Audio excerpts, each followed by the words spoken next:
Hello family, कैसे हैं आप लोग। मैं उम्मीद करता हूं आप लोग सब खैरियत से होंगे। तो फ्रेंड्स, मैं आप सबका छोटा सा प्यारा सा मोटा सा दोस्त राजा एक बार फिर से दिल से आप सबको स्वागत करता हूं मेरे इस स्पेशल ब्लॉग सीरीज पे। तो फ्रेंड्स, आज का ये वीडियो बहुत ही स्पेशल होने वाला है, बहुत ही खास होने वाला है। एक बहुत ही स्पेशल चीज बना के आप सबके सामने पेश करने जा रहा हूं मैं। तो दोस्तों, हमारे इंडिया में स्ट्रीट फूड को लोग बहुत ही ज़्यादा पसंद करते हैं।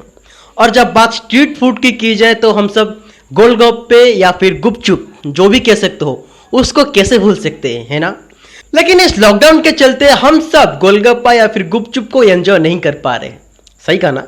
तो दोस्तों, आज इस वीडियो में आप सबको मैं बताऊंगा और मैं करके दिखाऊंगा कि आप लोग घर पे बहुत ही आसानी से आप जो आटा, नॉर्मल आटा यूज करते हो, उसके मदद से आप लोग कैसे बाजार जैसा क्रिस्पी कुरकुरा गुपचुप बना के उसको एंजॉय कर सकते हो, वो आपको मैं आज करके दिखाने वाला हूं।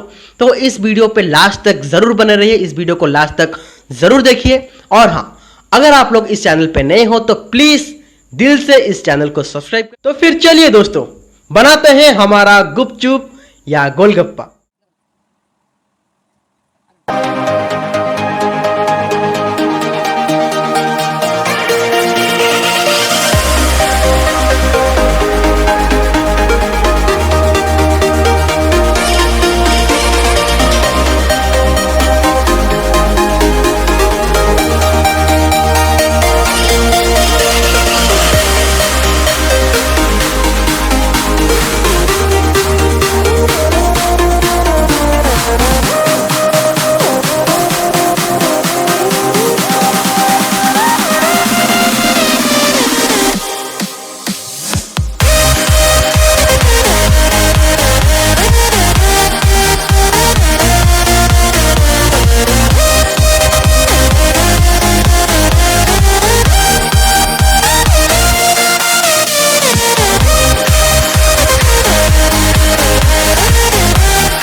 ये था हमारा आज का वीडियो। मैं उम्मीद करता हूं ये वीडियो आप लोगों को काफी पसंद आया हो और इससे आप लोगों को थोड़ा बहुत मदद मिला हो। तो दोस्तों, अगर आप लोगों को ये वीडियो पसंद आया हो तो प्लीज इस वीडियो को एक लाइक जरूर कर दे। और ये जो आज मैं गुपचुप बना, ये कैसा लगा आप लोगों को मुझे कमेंट करके जरूर बताएं। अच्छा बुरा कुछ भी लगा आप लोग मुझे कमेंट करके बताएं। और हाँ, हर दिन ऐसा ही इंटरेस्टिंग चीज देखने के लिए मेरे चैनल को जल्दी से सब्सक्राइब कर दे। आगे बहुत ही स्पेशल चीज आने वाला है, तो जल्दी से फटाफट इसको सब्सक्राइब कर दे। तो मिलते हैं अगले वीडियो में और एक नया मजेदार रेसिपी के साथ, नया व्लॉग के साथ।